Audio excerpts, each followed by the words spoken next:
네, 오늘 마가복음 11장 말씀을 통해서 하나님의 말씀을 함께 듣겠습니다.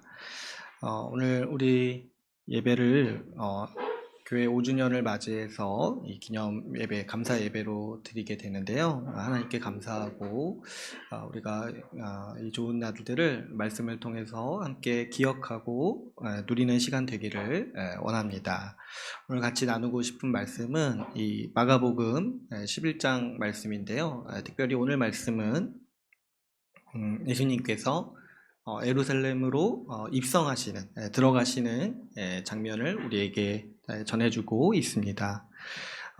예루살렘에 예수님께서 가시는 이유는 이제 십자가를 지심으로 그분의 사역을 완성하시고 우리를 구원하시려는 그분의 뜻을 이루시기 위해서 지금 이제 예루살렘에 공식적으로 들어가시는 장면이 오늘 우리가 읽은 말씀입니다.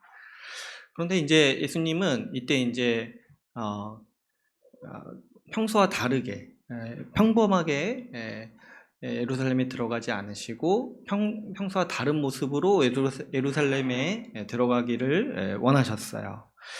왜 이렇게 하셨냐니까 지금 예수님은 그분의 사역을 완성하시고 이제 그 절정이신 십자가를 지시기 위해서 예루살렘에 가시는 거예요. 그런데 예수님께서 십자가를 지시는 이 사역의 의미를 제자들과 그것을 보는 사람들이 온전히 이해하기를 원하셨어요. 그래서 예수님이 하는 모든 행동들이 이 예루살렘에 가서 하시는 모든 행동들이 십자가가 어떤 의미인지를 설명하고 가르치기 위해서 보여주시는 장면이라고 볼 수 있습니다. 오늘 우리가 살펴본 이 말씀에서도 예수님은 특별히 예수님이 십자가를 지시는 게 어떤 의미인지를 가르치시기 위해서 한 가지 이벤트를 준비하십니다. 그게 뭐냐니까 제자들에게 나귀 새끼 한 마리를 준비하라고 하죠. 그래서 2절부터 6절까지 말씀을 보면은 준비된 나귀 새끼를 그 제자들에게 요청해서 가지고 오라고 얘기를 합니다. 그런데 또 이 나귀 새끼를 준비하는 이 과정도 굉장히 신비롭죠. 제자들이 그냥 가서 놓여 있는 거를 가져오라고 하는 거예요. 근데 누가 왜 가져가냐고 하면은 주가 쓰시겠다고 하라고 말하라고 했죠. 그러면은 그냥 인정하고 보내준다는 거예요. 그래서 이 나귀 새끼를 준비하시고 또 이 가져오신 다음에 예수님은 특별히 이 나귀 새끼에 올라가셔서 이 예루살렘에 입성하시는 모습을 제자들에게도 보여주시고 그 당시 예수님을 주목하고 있던 사람들에게도 보여주시고 또 오늘날 우리에게도 이 모습을 예수님은 보여주시기를 원하셨다는 거죠. 예수님은 대부분 많은 분량을 말씀으로 우리를 가르치셨어요. 그런데 예수님이 우리를 가르치실 때 시청각 자료도 쓰셨다는 사실을 우리가 기억할 수 있죠. 예수님은 그분의 메시지 그리고 그분의 뜻을 가르치시기 위해서 보여주시기도 했어요. 이렇게. 그래서 오늘 이 나귀 새끼를 타고 예루살렘에 입성하시는 장면 자체가 예수님이 우리를 가르치시고 보여주시는 장면이라고 이해할 수 있습니다. 많은 분들이 아시겠지만 예수님께서 이렇게 하신 것은 구약의 예언이 예수님으로 말미암아서 성취되었다라는 사실을 보여주기 위해서 예수님은 이러한 이벤트를 우리에게 보여주시는 거죠. 우리 이 나귀 새끼를 타고 입성하는 사람의 모습이 구약의 예언에 나오는 모습입니다. 우리가 한번 말씀을 한번 찾아볼까요? 이 스가랴서 9장 9절 말씀입니다. 이 구약의 끝부분에 있는 예언서이기 때문에 앞부분으로 조금만 넘기시면 돼요.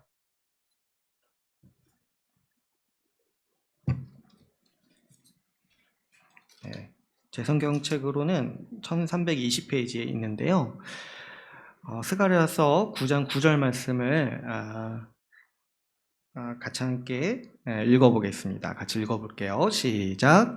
시온에 따라 크게 기뻐할지어다. 예루살렘에 따라 즐거이 부를지어다. 보라, 내 왕이 내게 임하시나니 그는 공의로우시며 구원을 베푸시며 겸손하여서 나귀를 타시나니 나귀의 작은 것 곧 나귀 새끼니라. 아멘.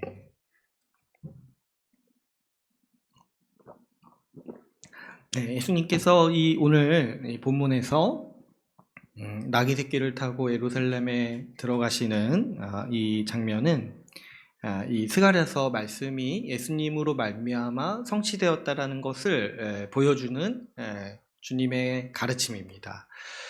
그런데 이 예언을 그러면 우리가 이해할 필요가 있는데 이 스가랴서 예언의 배경을 우리가 좀 살펴봐야 됩니다. 우리가 다 아시다시피 이스라엘 백성, 이스라엘 나라는 율법을 지키지 않고 우상 숭배하고 하나님의 뜻을 따르지 않았기 때문에 심판을 받아서 그 나라가 멸망하는 일을 겪습니다. 다윗 솔로몬 왕국 때 절정을 맞이했다가 이 우상 숭배에 빠져가지고 또 주님의 율법을 어김으로써 점점 쇠퇴해 가다가 결국에는 그 나라가 망하고 이 다른 제국의 침범을 당함으로써 포로로 잡혀가는 일들을 우리가 구약을 통해서 보게 됩니다. 그런데 하나님께서는 선지자들을 보내셔서 이스라엘 백성을 회복시키겠다.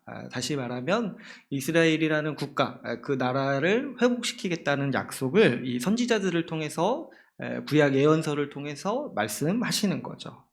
근데 그 내용의 그 중심이 뭐냐니까 다윗의 후손을 보내셔서 다윗의 왕조를 다시 세우시겠다는 거예요.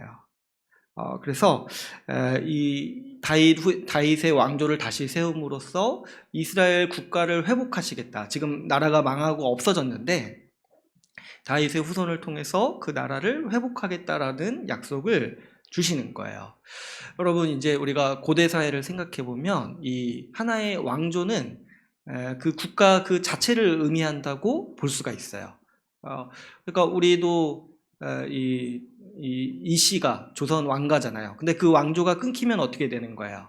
그 나라 자체가 사라지는 거죠. 그러니까 고대 사회에서 나라가 회복되고 서고 이게 뭐에 달려있냐니까 그 왕조가 서 있느냐, 왕조의 후손이 제대로 권력을 가지고 있느냐, 여기에 이제 달려 있는 것이죠. 근데 지금 이제 어떻게 된 거예요? 이 다윗의 혈통의 왕조가 끊긴 거예요. 마지막 왕 시드기야인데 그때부터 해가지고 이제 왕조가 끊긴 거예요. 그래서 이제 이스라엘이 멸망한 거죠. 그런데 하나님은 이 다윗 계열, 다윗의 후손, 다윗 계열의 왕을 다시 보내셔서 이 나라를 회복하시겠다라는 약속을 이 이스라엘 백성들에게 주시는 거예요. 특별히 그래서 오늘 우리가 읽은 스가랴서 이 말씀 9장 9절 말씀을 한번 다시 보시면은 그래서 기뻐하라, 예루살렘에 따라 기뻐하라, 너희 백성 이 이스라엘 백성들아 너희를 기뻐하라. 왜 기뻐해야 됩니까? 네 왕이, 너의 왕이 너에게 임한다는 거예요. 하나님이 다시 보내주실 그 다윗 계열의 왕, 다윗의 후손인 그 다윗 왕조의 왕이 다시 오신다라는 거죠. 그래서 오늘 우리 본문에서, 이 마가복음 본문에서 예수님이 이 나귀를 타고 입성하실 때 이 구약의 예언이 성취되었다. 이 이스라엘 백성들이 그 나라를 회복하기 위해서 고대하고 기다리던 왕이 이 예수님이다라는 사실을 보여주는 거예요. 그런데 우리가 이 예언의 말씀을 몇 가지만 좀 더 살펴보기를 원하는데요. 여기서 이제 그 왕의 모습을 묘사를 하고 있습니다. 어떻게 그 왕이 어떤 모습인지를 얘기하냐면은 그는 공의로우시고 구원을 베푸시며 또 겸손하여서 나귀를 타신다라고 말씀하고 있습니다. 이제 그냥 나귀도 아니고 나귀의 새끼를 타신다라고 말씀하고 있는 것이죠. 그분은 공의로우시고 구원을 베푸십니다. 그러니까 하나님께서 약속하신 왕이여 우리에게 어떤 분이냐니까 우리를 구원하실 힘과 능력과 권세가 있으신 분이라는 거죠. 공의로우시다는 건 뭡니까? 그분이 통치하실 때 그분의 능력과 통치를 우리를 잘 다스리기 위해서 사용하신다는 거죠. 그리고 우리에게 구원을 베푸신다는 거예요. 여러분, 누군가 나를 구원하려면은 힘이 있어야 돼요. 아주 강력해야 돼요.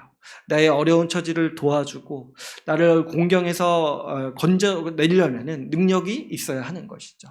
우리 주님께서 보내주실, 하나님께서 보내주실 새로운 왕, 이 다윗 계열의 후손이신 예수님이라는 왕은 어떤 분이시냐니까 능력이 있으시고 권세가 있으셔서 우리를 공경에서 건져내기에 충분한 능력을 가지신 그런 권능의 왕이시라는 거죠.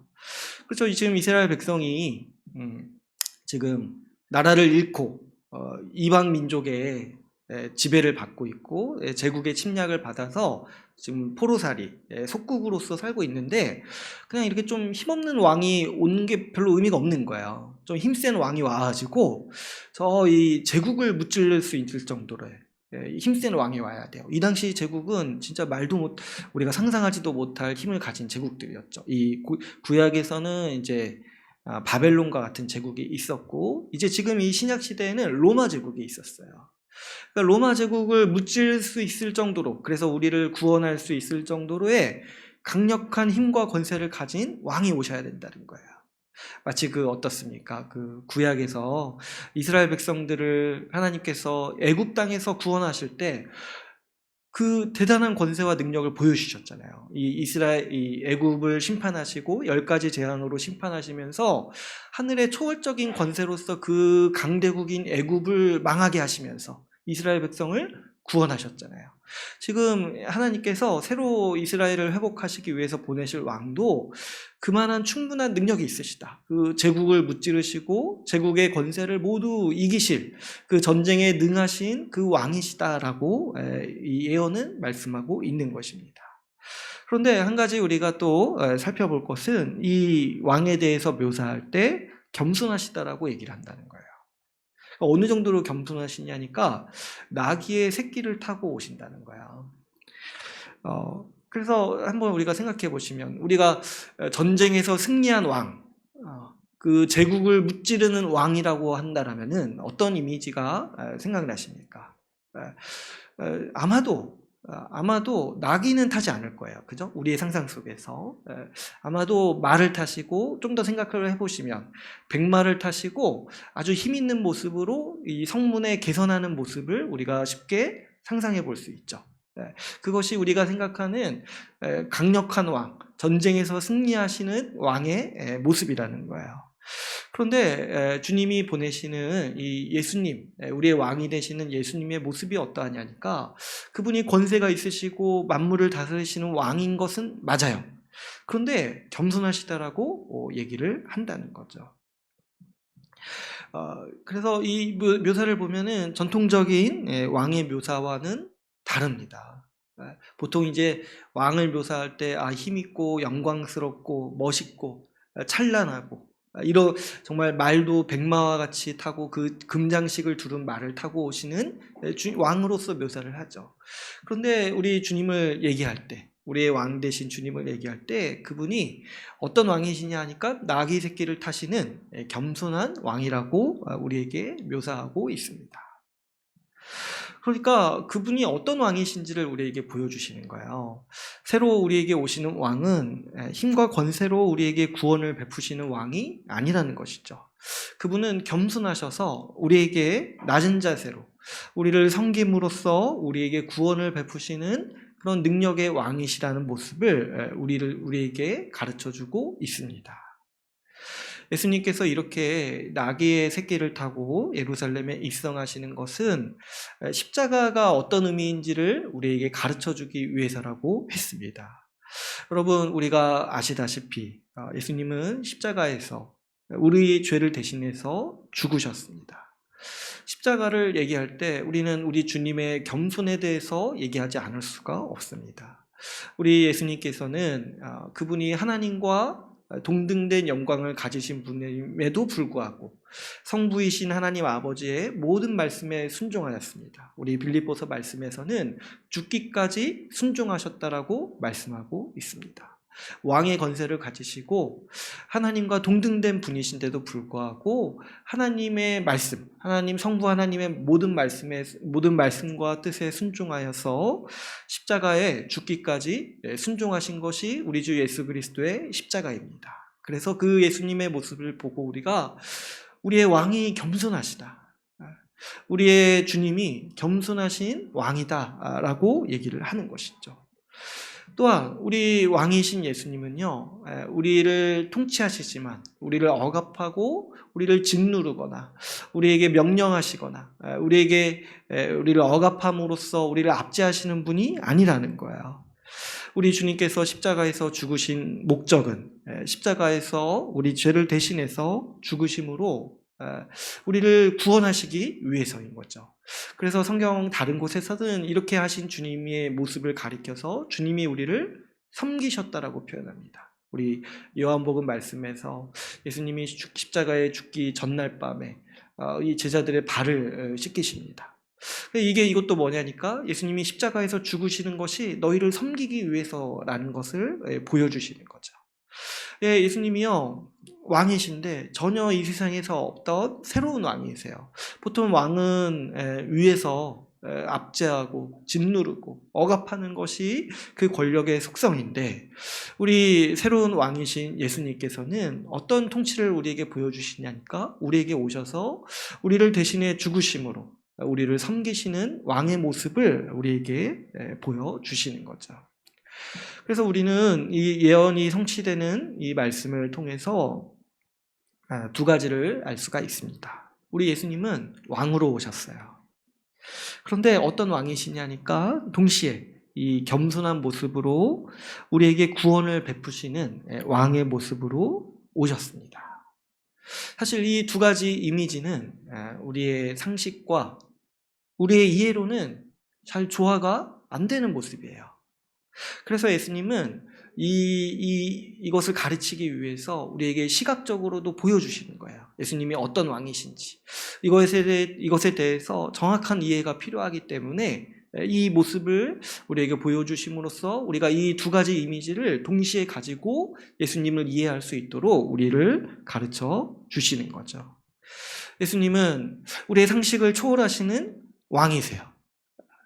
그래서 이 나귀 새끼를 타고 예루살렘에 들어가시면서 이 세상에 그동안 없었던 겸손한 왕으로서 오셨다는 사실을 우리에게 가르쳐주고자 하셨습니다. 이 모습을 본 이 당시에 이 유대인들은 구약의 예언을 잘 알았기 때문에 예수님의 모습이 무엇을 의미하는지 단번에 눈치챘어요. 그래가지고 이 사람들이 지금 동시다발적으로 보이는 반응들이 있습니다. 이런 걸 보면은 참 이 유대인들의 수준이 되게 높은 것 같아요. 뭐 어떤 구약의 행동을 하면은 그게 구약에 있는 말씀이라는 거를 잘 아는 거잖아요. 우리는 이제 사실 잘 모르죠. 이런 거 해도 잘 모르죠.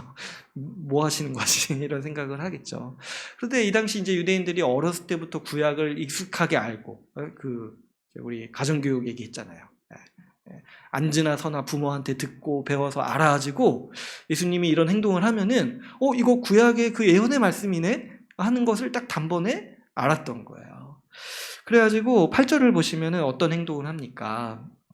이 겉옷을 바닥에 깔고, 예수님이 지나가시는 바닥에 깔고 또 이제 나뭇가지를 꺾어서 이 바닥에 까는 모습을 보여줍니다. 근데 이제 이게 어떤 의미냐니까 이 겉옷을 벗어서 바닥에 까는 거는 충성에 대한 맹세예요. 왕으로서 오시는 예수님의 입성을 환영하고 나도 이분을 내 왕으로서 충성하겠다. 나도 이분을 내 왕으로서 맞이하겠다라는 그 영접하는 의식으로서 이 겉옷을 벗어서 바닥에 깔고 나뭇가지를 까는 모습을 보여주는 거죠. 지금도 보면은 뭐 어디 대통령이 어디 해외에 나가면 이렇게 환영하는 행사를 가지잖아요. 그 대통령의 권위를 인정하고 이 환영하는 의미로서 그 행사를 가지잖아요. 이때 당시에도 그런 문화가 다 있었던 거죠. 왕이 올 때 그냥 오는 경우는 없어요. 왕이 성문에 들어갈 때 그냥 들어가는 경우가 없는 거예요. 그리고 또 그 나라의 백성이라면 이 왕을 보고 그 왕에 대한 충성에 대한 맹세를 이 왕이 성문에 입성할 때 행했던 것이죠. 그런데 이 사람들이 어떤 마음으로 이 일을 했냐니까 이 9절을 보시면, 오늘 말씀 본문 11장 9절을 보시면 소리를 질러요. 소리를. 근데 여기서 지르는 소리는 어떤 소리겠습니까? 너무 기뻐가지고 정말 그 고대하던 예언에 고대하던 예언으로만 들었던 그 사람이 지금 우리 눈앞에 나타난 거예요. 그래가지고 탄성을 지르고 소리를 지르면서 어떻게 얘기합니까? 이 호산나 찬송을 하고 아주 기뻐하죠. 예수님이 오시는 것을 기뻐하고 환영하는 모습을 볼 수가 있습니다. 이때 당시, 지금 이제 예수님이 예루살렘에 입성하던 당시의 배경을 생각해 보면은 이 이스라엘 사람들, 이 유대인들의 반응이 왜 이러했는지, 왜 예수님을 그토록 기뻐했는지를 우리가 이해할 수가 있어요. 지금 이때 당시 예루살렘은 로마 제국의 점령지였습니다. 그래서 로마 왕을 따르도록 요구받는 사람들이었어요. 근데 이제 유대인들이 알다시피 자존심이 굉장히 세잖아요. 어떤 제국이 자신들을 통치하는 거를 아주 싫어해요. 그리고 그 이방신들을 섬기도록 강요받는 거, 황제를 숭배하도록 강요받는 거 굉장히 싫어합니다. 왜냐하면 그 구약을 어렸을 때부터 배우니까 우리가 하나님의 민족이라는 거를 그런 의식을 가지고 있는데 항상 이 어떤 제국의 속국으로서 살아가면서 수치를 겪고 있고, 그래서 항상 바랬던 게 뭐예요? 이 구약의 말씀, 하나님이 새로운 왕을 보내셔서 우리를 이 로마 제국의 압제에서 우리를 벗어나게 해주셔가지고 우리가 이제 우리 이스라엘이라는 왕국을 세우기를 원했던 것이 이 유대인들의 소망이었어요. 근데 지금 이제 어떻게 된 겁니까? 예수님이 딱 오시면서 내가 바로 그 왕이다. 구약이 예언한 그 왕, 너희를 압제해서 구원해줄 그 능력의 왕이라는 것을 예수님이 이제 아예 공개적으로 눈으로 볼 수 있도록 드러내시는 거예요. 그 이전까지는 좀 긴가민가 했어요. 예수님이 좀 숨기셨거든요. 그래서 좀 괜찮은 분 같은데 저분이 그분이신가 이렇게 이제 긴가민가 했는데 지금 예수님이 아주 공식적으로 내가 바로 구약이 예언한 그 왕이다라는 거를 이 유대인들이 보게 된 거죠. 그러니까 예수님이 나귀의 새끼를 타고 오시는 걸 보자마자 소리를 지르고 기뻐하고 찬송하면서 환영하고 있는 모습을 보여주고 있습니다. 특별히 여러분, 우리가 오늘 중점적으로 살펴볼 구절은 10절 말씀이에요. 10절 말씀을 우리 같이 함께 한번 읽어보겠습니다. 10절 말씀 같이 읽어볼게요. 시작. 찬송하리로다 오는 우리 조상 다윗의 나라여, 가장 높은 곳에서 호산나 하더라.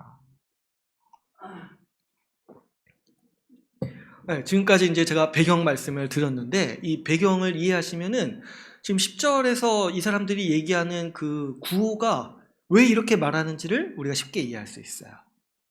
지금 왕이 오시니까 이 사람들에게 딱 생각나는 게 뭐예요? 이제 하나님께서 우리 새로운 왕을 통해서 우리 나라 이스라엘 국가를 회복하시겠구나. 어떤 국가요? 그 다윗 솔로몬 왕국 때 강대했던 그 국가를 회복하시겠구나. 이제 로마 제국 망하겠구나. 이 생각을 하는 거예요. 그래가지고 지금 어떤 환호를 보내고 있는 거예요. 오는 우리 조상 다윗의 나라요. 그러니까 그 이스라엘 역사에서 가장 영광스러웠던 시절이 다시 이제 우리 가운데 오겠구나라는 것을 생각하면서 예수님이 왕으로 오시는 걸 보면서 딱 연관시켜서 생각하는 게 뭐예요? 우리 조상 다윗의 나라가 이제 회복되겠구나. 우리 나라가 이제 오는구나라고, 이 나라가 아니라 우리 다윗의 나라가 오는구나라고 이제 환호하면서 즐거워하고 있는 것이죠. 그러면서 이 사람들이 지금 동시에 외치는 게 어떤 겁니까? 이 호산나, 호산나 이렇게 외치잖아요. 이제 호산나라는 말은 이제 풀어서 얘기를 하면은 구원하소서, 우리를 구원하소서라는 이 구호예요. 그래서 우리가 시편에도 나오고 이 찬송 부를 때도 이제 호산나라는 찬송을 부르죠. 그게 이제 무슨 뜻이냐니까 우리를 구원하옵소서, 하나님 우리를 구원하옵소서 이렇게 부른다는 거죠. 그러니까 여러분, 지금 이 말씀이 얼마나 참 재미있고 흥미가 있는 문장인지 몰라요. 여러분, 지금 유대인들이 예수님을 보면서 우리를 구원하옵소서, 하나님께서 우리를 구원하셨구나 라는 것을 지금 얘기하고 있잖아요. 그런데 이 유대인들이 생각하는 구원의 모습이라는 게 여러분 어떤 모습인지 한번 생각해 보세요. 유대인들이 무엇을 지금 구원이라고 이해하고 있습니까? 지금 유대인들이 기뻐하고 있는 거는 다윗 계열의 왕이 오셔서 우리가 로마 제국에서 벗어나서 이제 이스라엘이라는 왕국, 우리의 나라가 회복되겠다라는 사실을 보면서 기뻐하고, 그것이 우리에게 하나님이 베푸시는 구원이라고 받아들이고 있죠. 이해가세요? 다시 한번 말씀을 드리면, 지금 이스라엘 사람들은 구원하소서, 우리를 구원하소서, 우리를 구원하시는 하나님을 찬송하고 기뻐하고 있어요. 근데 뭘 보고요? 예수님이라는 왕이 오시는 걸 보고, 그 왕이 오셔서 뭘 하기 때문에요. 그 왕이 오셔서 우리의 나라를 회복하시고 우리의 나라를 이제 로마 제국에서 벗어나게 해주실 거라는 것을 소망하고 기대하면서 그것이 구원이라고 보면서 기뻐하고 즐거워하고 있는 것이죠. 그러니까 여러분, 이거를 생각해 보시면은 오늘날 우리가 생각하는 구원이랑 약간 다르다는 것을 이해할 수 있어요. 이 사람들은 아직 지금 예수님이 뒤에서 무슨 일을 할 건지를 아직 다 모르기 때문에 사실 이 예수님이 베푸시는 구원에 대해서 조금 오해하고 있는 측면이 있어요. 지금 이 사람들은 어떻습니까? 이 로마의 지배에서 벗어나서 이스라엘의 왕국을 세우는 게, 새로운 왕을 통해서 왕국을 세우는 게 구원이라고 생각을 하고 있죠. 그래서 이때 지금 예수님이 나귀 새끼를 타고 오셨을 때는 굉장히 환호했어요. 근데 조금만 뒤로 가서 보면은 이 동일한 사람들이요, 정작 예수님께서 예루살렘에서 로마의 그 사형제도인 십자가에서 죽으시는 걸 보고 조롱하고 욕했어요. 왜냐하면 그들의 기대는 예수님이 이제 우리의 나라를 회복하시겠다라는 게 기대였는데, 그럴 줄 알았는데 오히려 그 로마에 잡혀가지고, 형식상으로 보면 로마에 잡혀서 로마의 사형 제도인 십자가의 형틀에 매달려서 죽으시는 거예요. 그래가지고 이때 환호했던 사람들이 예수님이 십자가에서 달리셨을 때 어떻습니까? 그 기대가 아주 산산이 부서지니까 조롱하는 거예요. 조롱하고 욕하는 거예요. 아유, 사기꾼이었구나. 아유, 괜히 기대했네. 이렇게 생각을 했던 거죠. 그래서 이 사람들은 이런 면에서 예수님이 베푸시는 구원을 오해하고 있어요. 예수님이 왜 나귀 새끼를 타고 오시는지를 모르는 거예요. 예수님은 십자가에서 죽으시고 섬기심으로 죄와 사망의 권세에서 우리를 풀어주시고 그 노예살이에서 우리를 풀어주시기를 원하셨던 거예요. 로마의 압제에서 우리를 구원하시려는 것이 아니라 죄와 사망, 그 사단의 권세에서 우리를 풀어주시고 우리를 해방시켜주시고 우리를 자유롭게 하시고 하나님 백성으로 삼으시기를 원하셨던 거예요. 이 십자가에서 죽으심으로 우리를 섬기시는 왕이라는 것을 이 사람들이 그걸 보면서도 사실은 올바로 이해를 못했던 거죠. 그러니까 제자들도 사실 이해를 못하고 실망했죠. 그리고 이 주님이 세우시는, 예수님이 왕으로 오셔서 세우시는 나라에 대해서도 오해했습니다. 이 사람들은 예수님이 오셔서 이스라엘 왕국을 다시 세우실 거라고 기대하고 소망했어요. 그러나 예수님은 저 중동의 어느 지방에 있는 이스라엘 왕국을 다시 세우기 위해서 오신 것이 아니라 온 열방을 백성으로 맞이하는, 온 지구의 모든 영토 가운데, 모든 만물 가운데 통치하시는 그 하나님 나라를 세우고자 예수님은 왕으로 오셨다라는 사실을 이때는 몰랐던 거예요.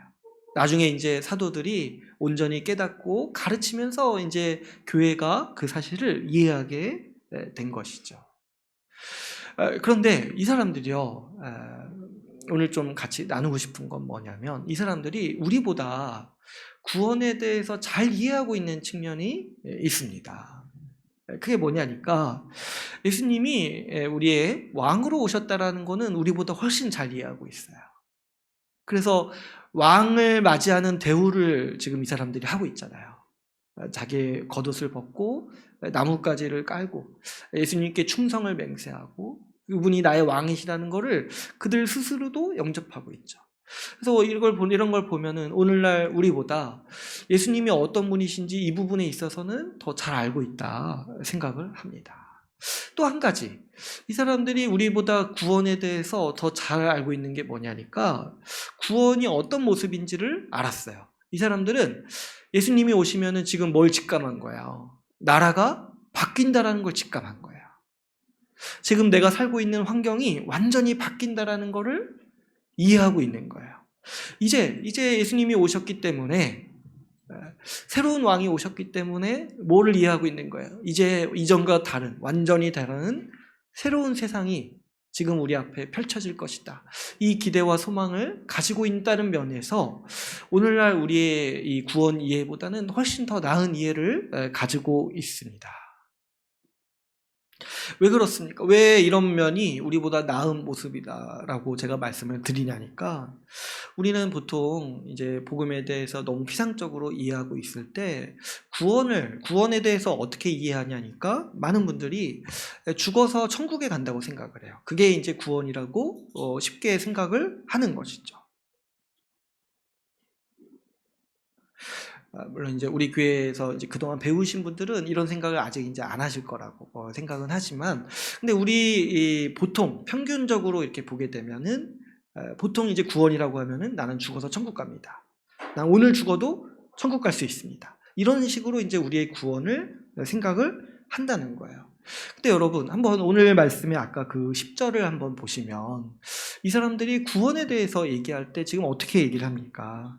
사람들은 내가 천국에 간다라고 얘기하지 않아요. 그 나라가 온다고 얘기해요. 오는 우리 조상 다윗의 나라요. 하나님이 회복하시는 그 나라, 하나님의 나라가 나에게 온다고 말하고 있습니다. 그리고 지금 어떻게 얘기를 하고 있어요? 내가 지금 나라가 변하니까 내가 살고 있는 세상이 변할 거라고 소망하고 기대하고 있죠. 근데 우리는 어떻게 생각을 하냐니까, 우리는 내가 죽어서 간다라고 생각해요. 먼저 내가 간다라고 생각해요. 하나님 나라는 저 멀리 어디에 있어요. 천국은 저 멀리 어디에 있어요. 그래서 이제 내가 가는 거예요. 근데 또 언제 가냐니까 지금은 안 가요. 지금은 안 가고 죽어서 가요. 그러니까 이걸 바꿔 말하면 뭐예요? 지금은 아무런 변화도 없어요. 우리가 구원을 느끼고 누리는 때는 언제냐면은 내가 죽어서인 거예요. 그러니까 이렇게 보면은 여러분, 우리가 지금 얼마나 이게 엉망인 건지 모르겠어요. 아주 꼭 집어서 반대로만 이해하고 있는 거예요. 이스라엘 유대인들은 구약을 이해했을 때 구원이라는 거는 지금 그분의 나라가 오신다라는 것으로 이해하고 지금 내 세상이 바뀐다라고 이해하고 있는데, 우리는 나중에 죽어서, 지금은 아무것도 안 변하고 나중에 죽어서 내가 가는 세상이라고 이해를 보통 일반적으로 하고 있다는 거예요. 이렇게 어떻게 꼭 집어서 반대로 이해하고 있는지, 이것도 참 신기한 것 같아요. 왜 그렇게 됐는지. 그러니까 사실 성경에는 죽어서 천국 간다는 말은 없어요. 아주 성경이 우리에게 전하는 복음과 반대되는 개념이라고 저는 생각을 해요. 우리가 죽어서 천국 간다는 게. 우리가 이렇게 이해하고 있는 거는 분명 복음을 잘못 이해하고 있는 것이고, 더 좀 강조해서 말씀드리자면은 아예 반대로 이해하고 있는 것이죠. 왜 우리가 이렇게 이해를 하고 있냐니까, 예수님이 하나님 나라를 세우시는 왕으로 오셨다라는 것을 이해하지 못하기 때문인 것이죠. 여러분, 오늘 본문에서 이 예수님이 왕으로 오시는 모습을 보고 이 사람들이 환호하고 기뻐하고 이 소망하는 모습을 우리가 봤습니다. 그런데 이 본문에서 일어나는 모습과 이 유사한 일들을 우리는 요즘에 많이 목격합니다. 요즘 이렇게 선거철이라서 유세하는 현장이 많잖아요. 근데 이제 그 각 당의 이렇게 후보들이 유세할 때 사람들이 많이 이렇게 몰리는 모습들을 볼 수가 있습니다. 그래서 이제 이 대선 후보들이 거리에서 연설할 때 참 코로나임에도 불구하고 이 많은 사람들이 모여서 환호하고 즐거워하는 모습을 볼 수 있습니다.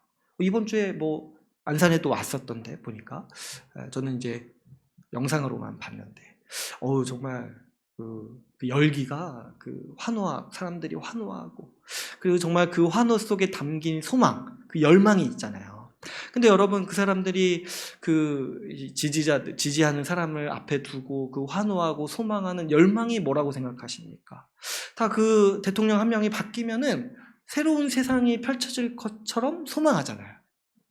그 사람 한 명 바뀌면 이 세상이 바뀌고 이 나라가 새로워져서 내 삶이 바뀔 거라는 그 열망과 소망을 닮아서 그 사람의 이름을 부르고 환호하고 그 사람이 되기를 소망하면서 이 그 유세에 참여하고 지지하는 모습들을 우리가 봅니다. 거기에 모인 사람들이 얼마나 기뻐하는지 몰라요. 그 기뻐하는 얼굴이 정말 그 소망에 가득 찬 얼굴인 것이죠. 근데 여러분, 한번 생각해 보세요. 사람들은 대통령이 바뀌면 새로운 세상이 펼쳐질 것처럼 환호합니다. 그리고 그걸 소망해요. 거기에 있는 사람들 중에, 그 유세장에 있는 사람들 중에 누구도 저 사람이 이 나라의 최고 권력자가 되면 내가 죽은 후에 좋은 삶을 누릴 거야, 이런 생각을 아무도 안 해요. 왜 환호하냐니까 그 사람이 오면 지금 내가 바로 바뀔 거라고 생각하는 거예요. 지금 내가 사는 삶이 바로 변할 거라고 생각을 하는 거예요. 저 사람이 이 나라의 통치자가 되면 지금 당장 내 삶이 좋게 변할 거라고 여기면서 환호하는 것이죠. 지금 이 유대인들이 예수님을 보는 심정이 그런 거예요. 누구도 저 사람이 왔으니까, 저분이 지금 우리의 왕으로 왔으니까 내가 죽어서 천국 갈 거야, 이렇게 생각을 안 한다는 거예요. 또 바꿔서 생각해보면 저 사람이 와서 내가 죽어서 천국 간다고 생각하면 어떻게 생각하겠습니까? 뭐 죽은 후의 일이지, 지금은 당장 나한테는 아무런 영향이 없는 거잖아요. 그러니까 사실 오히려 환호하지도 않고 혹시 사기 아닌가, 나중에 줄 거라고 생각하는 거니까. 그렇게 이제 우리가 아예 너무 이상한, 너무 상반된 이해를 가지고 예수님을 보고 있는 현실을 보게 됩니다. 여러분, 우리는 예수님을 주님이라고 부르고 왕이라고 고백합니다.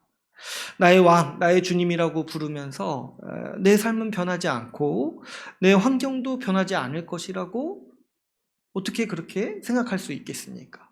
대통령 하나만 바뀌어도 세상이 바뀌고 나라가 바뀐다라면 우리의 왕이신 예수님, 우리 만물의 왕이신 예수님이 나에게 오신다 했을 때 얼마나 많은 것들이 변화되고 새롭게 되겠습니까? 우리 주님은 우리가 우리 주님을 믿고 우리가 주님을 왕으로 받아들일 때 아무것도 변하지 않는 게 전혀 아닙니다. 그렇지 않습니다. 우리 주님은 우리의 왕으로 오셔서 우리에게 새로운 삶을 주시고 우리에게 새로운 세상을 주십니다. 우리의 삶을 바꾸고 우리의 세상을 바꾸는 것이 주님이 우리에게 주시는 구원입니다. 오히려 대통령 한 명 바뀐다고 해서 내가 구원받지는 못해요. 많이 바뀌지도 못해요. 그러나 우리 주님만이 우리의 삶을 근본적으로 바꾸고 우리가 살아가는 환경과 우리가 사는 세상을 근본적으로 바꾸는 것이 주님이 우리를 구원하는 방식인 것이죠. 여러분, 우리가 구원받고 살아가는 삶의 모습을 보면은 우리는 예수를 주로 고백하면서 전혀 새로운 삶을 살아가고 있어요. 주님께서 십자가에서 죄와 사망의 권세를 모두 이기셨기 때문에 우리는 더 이상 죄의 지배에 굴복하지 않고 죄의 노예살이하지 않고 사단의 권세에 굴복하지 않고 죄와 싸우면서 살아갑니다. 무엇이 죄인지 분별하고 오히려 죄와 싸우고 피 흘리기까지 싸우면서 분투하고 죄에 대해서 아파하면서 살아가는 것이 이전과 다른 우리의 새로운 삶의 모습인 것이죠. 과거에는 주님의 말씀을 거부하고 또 적대하면서 살아갔다라면 이제는 주님의 말씀을 기뻐하고 주님의 말씀에 순종하는 일에 기쁨을 누리는 것이 이전과 다른 우리 삶의 모습입니다. 예수님께서는 성령으로 새 마음을 주셔서 우리가 마음을 다해 주의 말씀을 따라 살도록 우리를 도우시고 인도하십니다. 누가 그래서 예수님 믿고 안 바뀌었다는 얘기를 감히 할 수 있겠습니까? 예수님은 우리의 삶을 완전히 바꾸시는 우리의 왕이시죠. 그뿐만 아니라 왕이신 주님께서는 우리에게 새로운 세상, 새로운 나라를 주십니다. 바로 우리가 하나님 나라라고 부르는 나라를 우리에게 주시는 것이죠. 골로새서 1장 13절, 14절에서는 이렇게 말씀하고 있습니다. 그가 우리를 흑암의 권세에서 건져내사 그의 사랑의 아들의 나라로 옮기셨으니 그 아들 안에서 우리가 속량, 곧 죄사함을 얻었도다. 우리가 얻은 구원을 설명할 때요, 어떻게 지금 묘사를 하는 거냐니까 우리가 사는 나라가 바뀌었다라고 우리에게 설명하고 있어요. 이전에는 흑암의 권세, 그 사단의 나라에서 살았던 나인데 이제는 지금은 어떻습니까? 그의 사랑의 아들의 나라, 하나님이 다스리시는 하나님의 나라의 백성이 되었다라고 우리를 가르치고 있는 것이죠. 주님께서 우리를 구원하시면서 우리에게 주시는 그 환경과 우리가 몸담고 있는 세상의 변화가 얼마나 큰지, 그 국가가 바뀌었을 정도의 변화라고 우리에게 지금 말씀하고 가르치고 계시는 것이죠. 그렇다면 여러분, 우리가 예수 믿고 구원받아서 사는 나라가 바뀌었다는 사실을 뭘 보고 알 수 있겠습니까? 우리는 예수 믿는 전이나 후에도 여전히 대한민국이라는 똑같은 나라에서 살고 있는 것처럼 보입니다. 그러나 우리 주님께서는 교회를 세우심으로, 교회에 속하게 하심으로 교회를 통해 이 새로운 나라, 하나님 나라의 복락을 누리도록 하셨습니다. 여러분, 교회는 예수 믿고 변화받은 신자가 살아가는 새로운 환경이요, 새로운 세상이고 새로운 나라입니다. 누군가는 교회 다니는 삶이 교회 없는 삶과 뭐가 다르냐고 반문할 수도 있겠습니다. 교회가 무슨 새로운 국가냐, 무슨 새로운 세상이냐라고 이렇게 말할 수도 있겠어요. 그러나 여러분, 우리가 교회로 살아가는 모습을 보면 우리가 하늘의 초월적인 세상을 얼마나 많이 누리고 있는지를 보게 됩니다. 먼저는 우리가 교회 안에서 같은 지식과 같은 믿음으로 한 분 예수님을 우리의 왕으로 생각하면서 그 예수님의 가르침을 바르게 이해하고 그 예수님을 한마음 한뜻으로 예배하고 살아가는 모습을 보면은 이게 얼마나 대단한 일인지를 우리가 생각할 수 있어요. 여러분, 요즘에는 사람 10명이 모이면 10명이 다 다른 생각을 가진다고 하죠. 다 생각이 다르고 다 느끼는 바가 다르고, 영화를 한번 봐도 거기에 대해 느끼는 바, 생각하는 바 다 다르고, 그래서 이제 그 다른 거 가지고 싸우지 말자 얘기하는 게 오늘날 사회의 모습입니다. 그러나 우리 주님이 세우신 교회는요, 동일한 주님, 그 동일한 복음의 진리를 고백하고 같은 단어, 같은 이해, 같은 개념을 가지고 한 분 예수님, 왕이신 예수님을 예배하고 찬양합니다. 동일한 믿음을 고백하는 것이죠. 또 우리는 교회에 모여서 살아갈 때 우리 주님의 말씀을 배우고 함께 순종하기 위해서 애쓰면서 살아가죠. 이게 얼마나 기적과 같은 일인지 모르겠습니다. 우리가 우리 자신의 그 성격을 생각해봐도, 성정을 생각해봐도 참 자기 마음대로 살기를 좋아하잖아요. 또 우리가 사는 사회를 생각해보면 오늘날 사람들이 제일 싫어하는 게 순종이에요. 순종이고, 누가 나한테 뭐라 하는 거 제일 싫어하고, 그냥 내가 내 마음대로 살고자 하는 게 내 최고의 가치예요. 이런 시대에 우리가 살아가고 있는데 우리가 교회에 모여서 아니다, 우리 주님의 말씀에 순종해야 된다, 그렇게 말하고, 그렇게 권면하고, 그렇게 또 다짐하고, 그렇게 마음을 먹고, 또 그렇게 애쓰면서 살아가고, 나뿐만이 아니라 우리 지체들과 함께 그렇게 살기로 함께 결단하면서 얘기하는 그런 이 교회의 모습이 얼마나 이 세상과 구별되고 다른 초월적인 모습인지 모르겠습니다. 이렇게 주님의 뜻에 순종하기 위해서 살아가는 사람들을 사실 교회가 아니라면은 어디서, 이 시대에 어디서 찾아볼 수 있겠습니까? 무엇보다 우리는 교회 안에서 다양한 사람들이 한 몸, 한 가족으로 살아가는 모습을 보게 됩니다. 사실 우리 교회도 보면은 교회가 아니라면은 교제할 수 없거나 만나지 못할 사람들도 많이 있죠. 이렇게 많은 차이가 있어요. 나이 차이도 나고, 성별 차이도 나고, 성격 차이도 나고, 살아온 배경의 차이도 나고, 많은 차이가 있어요. 그런데 세상에서는 어떻게 얘기를 하냐면, 차이 나는 사람끼리 모이지 말고 그냥 끼리끼리 살자는 거예요. 근데 끼리끼리 사는데 싸우지는 말자는 거예요. 그래서 이제 차별하지는 말자. 그런데 섞이지는 말자는 거예요. 섞이지 말고 너도 너의 자유를 누리고 나도 나의 자유를 누리고 각자 알아서 살자. 근데 싸우지는 말자. 여기까지가 이제 세상에서 얘기하는 최고의 선이에요. 그냥 너는 너대로 살아. 나는 나대로 살게. 그래서 우리가 살아가는 사회를 보면은 사는 지역이 아주 절묘하게 나눠져 있는 거 보시나요? 예. 우리 안산도 보게 되면 아주 그냥 이렇게 계획도시라서 그런지 구역별로 나눠져 있어요. 이 구역은 외국인이 사는 구역, 이 구역은 어떤 사람들이 사는 구역, 이 구역은 재산이 어느 정도 되는 사람들이 사는 구역. 나눠져 있어요. 섞이려고 하지 않아요. 그리고 어쩌다 섞이면 굉장히 기분 나빠하고 아주 혐오하고 이렇게 이제 살아가는 게 그냥 이 시대의 한계인 것이죠.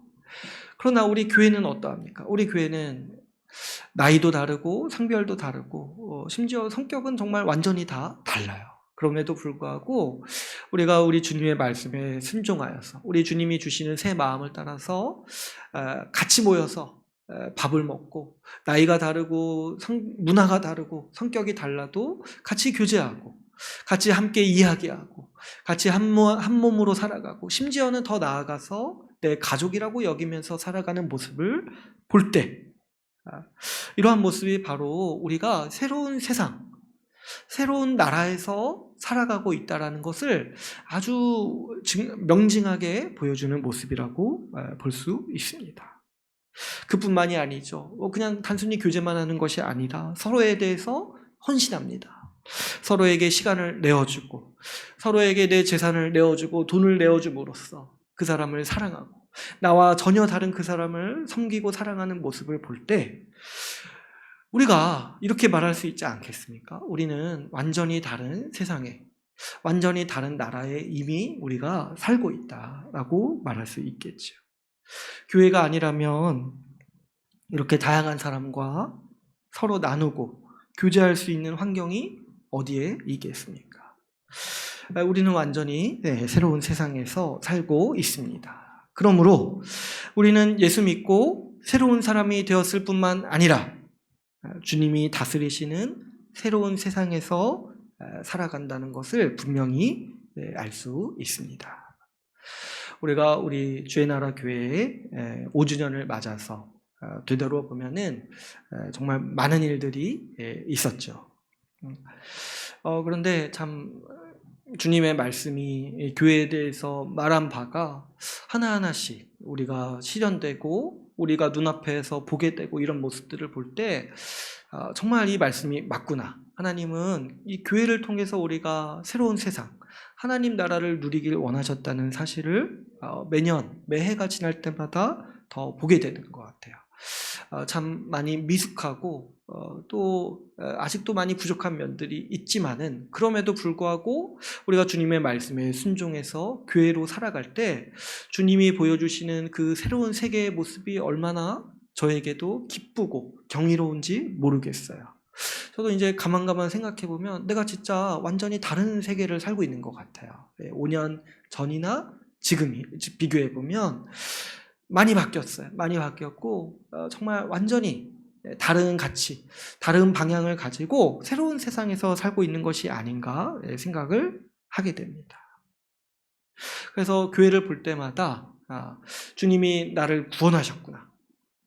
내가 살고 있는 나를 바꾸셨을 뿐만 아니라 내가 살고 있는 세상을 바꾸셨구나 라는 말씀이 실감이 나고 주님께서 우리에게 하나님 나라를 주셨다는 말씀이 이 교회를 볼 때마다 실감이 나는 것 같습니다.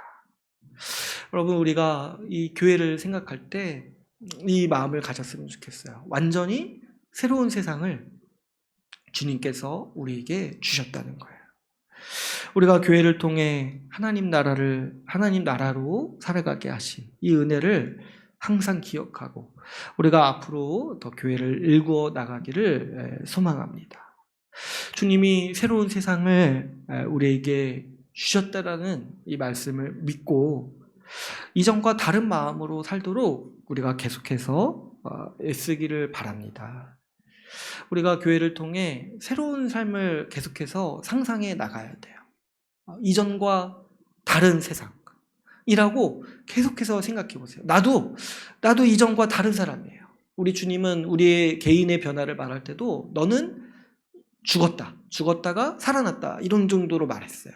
우리가 살고 있는 환경의 변화를 말할 때도 이 국가가 바뀌었다, 사는 나라가 바뀌었다 이렇게 완전히 새로운 변화를 우리에게 말씀하고 있습니다.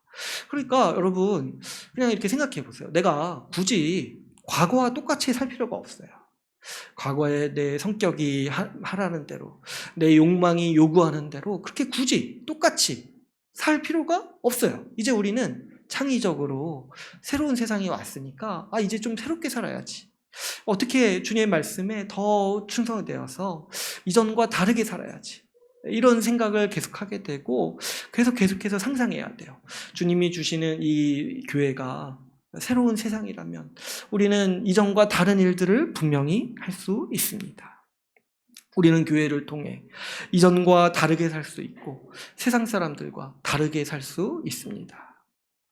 한번 생각해 보세요. 이전에는 나를 만족시키기 위해서 가진 상상과 창의력을 다 발휘해서 내 기쁨을 위해서 모든 내 정력을 다 사용했다라면 이제는 우리 주님이 말씀하신 새로운 법, 우리의 지체를 사랑하고 지체를 내 몸과 같이 사랑하는 그 법 아래서 얼마나 많은 일들, 많은 상상을 우리가 펼칠 수 있습니까? 이전에는 나 한 사람 만족시키기 위해서 살았는데 이제는 우리 지체들 얼마나 다양한 지체들이 있어요. 우리 지체들의 만족과 우리 지체들의 기쁨을 위해서 내가 섬기고 살아가려면 얼마나 우리가 또 많이 고민하고 상상하고 우리 지체에게 맞춰주기 위해서 또 생각을 해야겠습니까? 그래서 우리가 앞으로 이제 우리 교회가 5주년을 지나면서 또 새롭게 세우고 더 깊어지고 더 부흥하기를 원하는데요. 그때 우리가 반드시 이 고민을 가졌으면 좋겠어요. 우리가 하나님이 주시는 새로운 세상에서 살고 있다. 이 세상에서 나는 어떻게 살아갈 것인가를 우리가 고민하고 함께 살아가기를 원합니다. 특별히 제가 생각했을 때 크게 한 3가지 방향에서 우리 교회가 앞으로 좀 이런 교회가 됐으면 좋겠다 하는 부분을 3가지만 짧게 나누고 오늘 말씀을 마무리하려고 합니다. 먼저는 우리 주의 나라 교회가 앞으로 강력한 식사 공동체가 되기를 간절히 소망합니다. 식사를 같이 하는 공동체, 식구가 되는 것이죠. 우리가 보통 세상에서 살아갈 때 제가 보니까 자연스럽게 같이 밥 먹는 사람들이 줄어들더라고요. 저만 그런가? 반대인 분들도 있을 것 같아요. 더 활달하고 더 그러신 분들. 제가 보니까 과거에는 돈이 없어서 맛있는 거 많이 못 먹었는데 같이 먹을 친구들, 동료들이 많이 있었거든요. 시간이 지나고 보니까 그때보다 돈은 좀 생겼는데 그 사람들은 없더라고요. 같이 밥 먹기 이제 힘들어졌더라고요. 그러니까 참 산다는 게 같이 밥 먹는 사람이 점점 줄어가는 것 같아요. 우리가 활동 반경이 줄어들고 인간관계도 좁아지는 게 우리의 그냥 자연스러운 사람의 인생살이인 것 같습니다.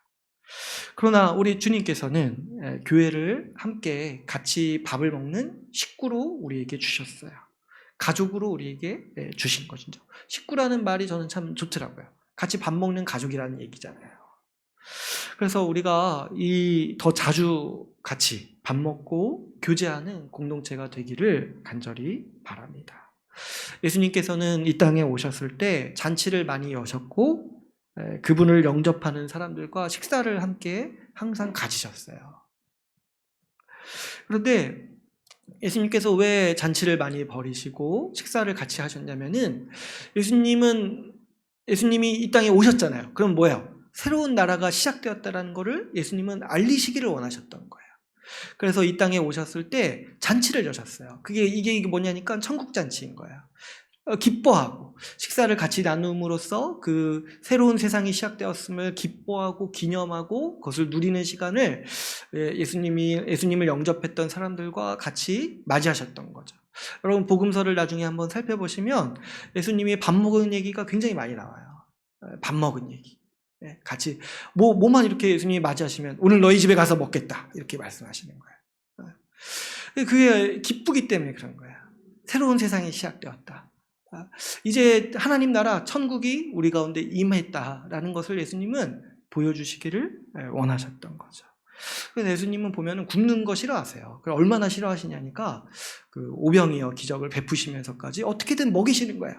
어떻게든 먹이셔서 기쁨을 누리도록, 만족을 누리도록 하시는 거예요. 왜냐하면 예수님이 세우시는 새로운 나라, 하나님 나라가 그렇게 우리에게 만족을 주시는 나라이기 때문인 것이죠.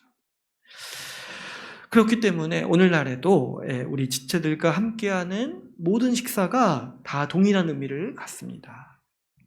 우리는 함께 식사하면서 우리가 새로운 나라, 새로운 세상에서 살고 있음을, 하나님 나라에서 살고 있음을 기뻐하고 누리는 일들을 하고 있는 것이죠.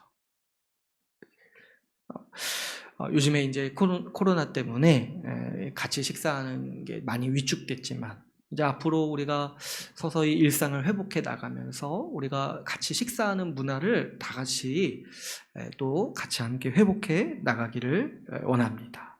좀 이렇게 평일에도 집으로 초대해서 같이 식사하는 시간을 가지면 좋겠어요. 물론 이제 지금도 보면은 많은 지체분들이 그냥 별일 없어도 집에 초대해서 식사 같이 하는 모습을 많이 가지고 계시는데요. 굉장히 좋은 일입니다. 이미 많은 분들이 그런 일을 하고 있는 게 굉장히 좋은 일이에요. 그 일이 하나님께서 기뻐하시는 일이에요. 여러분, 하나님이 기뻐하시는 일 중에 하나가 손님 대접하는 건데, 손님 대접하는 것도 주님이 기뻐하시는데 내 지체를 대접하는 건 얼마나 주님이 더 선하게 여기시겠습니까? 주님이 우리에게 주신 복인 것을 기억하시고 우리가 집으로 열심히 초대해서 같이 함께 먹을 것을 나누고 식사하는 교제를 누리기를 원합니다. 그래서 아무리 바빠도 최소한 일주일에 한 번 정도는 우리 지체들과 함께 식사하는 자리를 갖는 것이 어떻겠는가, 제가 그렇게 생각을 하고요. 우리가 앞으로 이 코로나에서 회복해 나가면서 더 끈끈하고 더 강력한 식사 공동체로 살아가는 교회가 되기를 바랍니다. 두 번째로는 우리가 믿고 의지할 수 있는 안정망과 같은 교회가 되기를 소망합니다. 여러분, 우리가 살아가면서 많은 어려움을 겪습니다. 세상 사람들은 그래서 이 두려움을 가지고 살아가죠. 미래에 어떤 일이 일어날 것에 대해서 두려워하는 거예요. 그런데 주님은 어려울 때 서로 도우라고 교회를 주셨습니다. 지금도 크고 작은 어려움들을 여러 가지로 겪는 분들도 있지만은 우리 앞으로를 생각해 볼 때 우리 각각의 정말 큰 어려움이 올 수도 있습니다.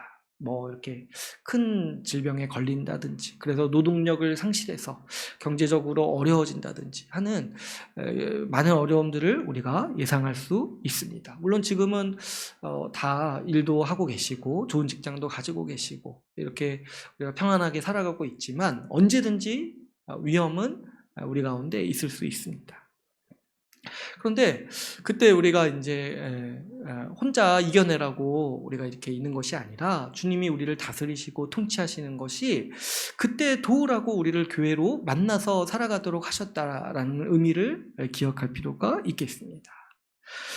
우리가 우리 한 명 한 명이 큰 위기에 빠졌을 때 지탱해주고 도울 수 있도록 강력한 안정망이 되는 교회가 되기를 바랍니다. 이를 위해서 우리 각자가 이 시간과 재정에 여유를 가져야 돼요.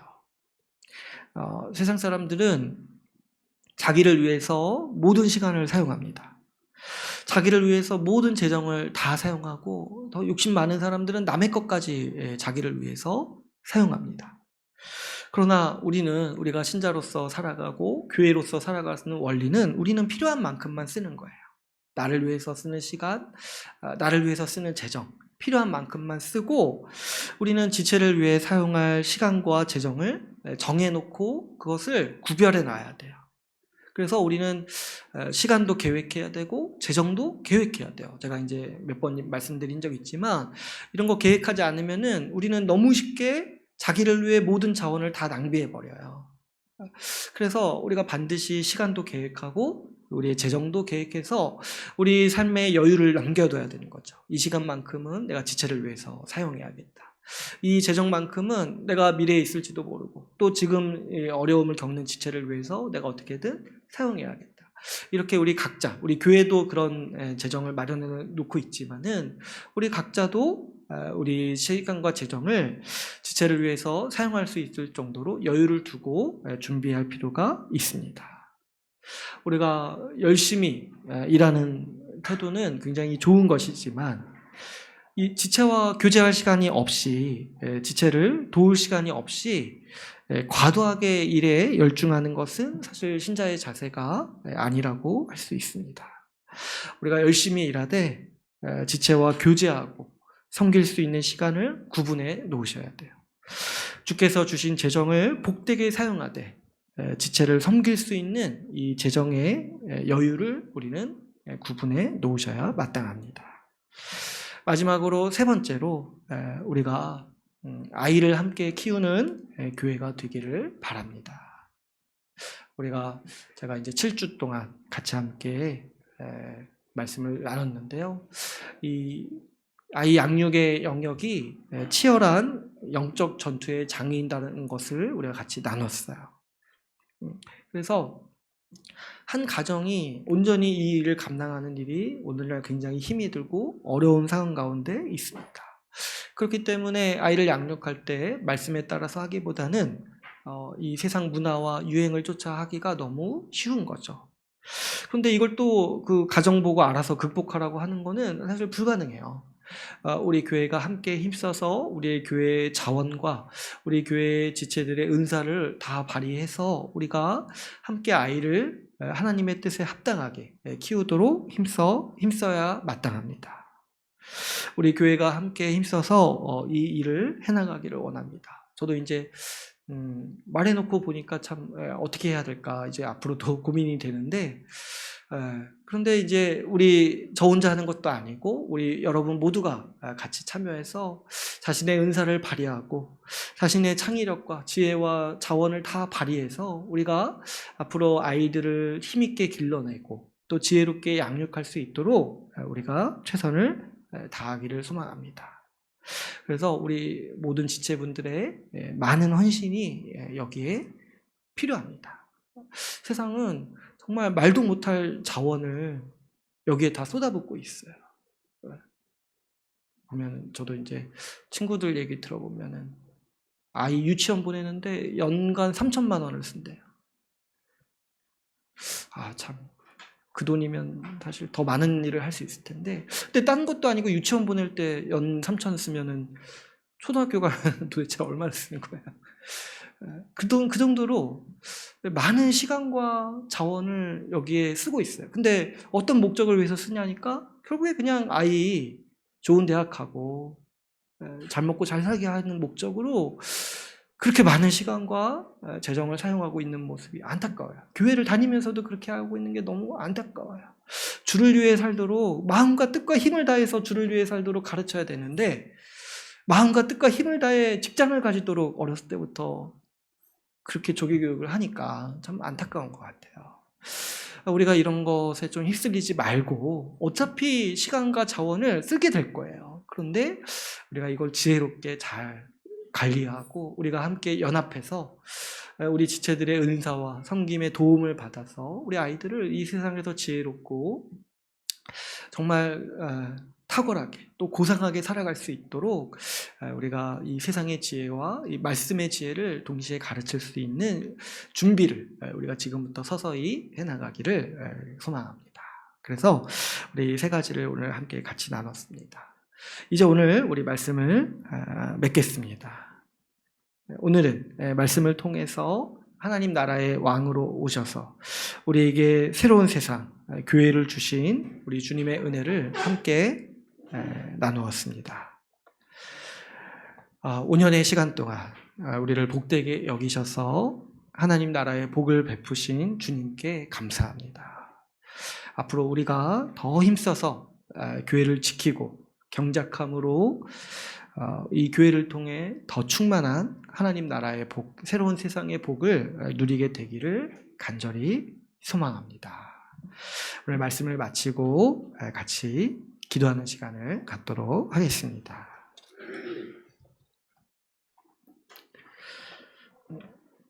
우리 이 시간 기도하실 때 우리 들은 말씀을 기억하시면서 기도하기를 원합니다.